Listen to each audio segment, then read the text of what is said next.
রবিবার আগরতলা প্রেস ক্লাবে Tripura jute mill যৌথ আন্দোলন কমিটির উদ্যোগে এক সাংবাদিক সম্মেলনের আয়োজন করা হয়।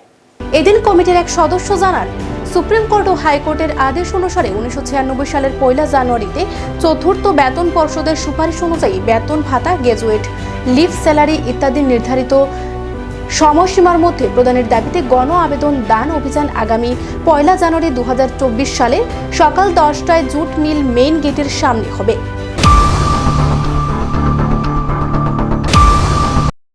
শ্রমিক কর্মচারী তাদের ন্যায্য পাওনা নিয়ে দীর্ঘদিনের লড়াই আন্দোলন চলছে। ত্রিপুরা চটকল শ্রমিক ইউনিয়ন এবং ত্রিপুরা জুট মিল কর্মচারী মঞ্চ তাদের ন্যায্য পাওনা পাওয়ার জন্য মামলা করেন। সেই মামলাতে আমরা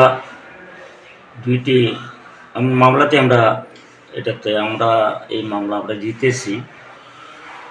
জেতার পরেও জুট মিল কর্তৃপক্ষ এবং সরকার তারা আমাদের এই ন্যায্য পাওনা না দেওয়ার জন্য বিভিন্ন চক্রান্ত, ইভেন সুপ্রিম কোর্ট পর্যন্ত 2-3 বার তারা দৌড়াদৌড়ি করেন, কিন্তু সফল হয়নি। শেষ পর্যন্ত গত 28 তারিখে জুট মিল কর্তৃপক্ষ তাদের নোটিশ বোর্ডে একটা নোটিশ টাঙিয়ে দেন।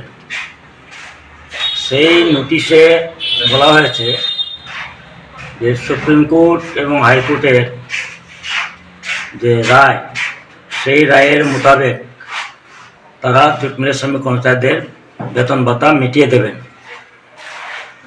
এখানে আমরা দেখতে পেলাম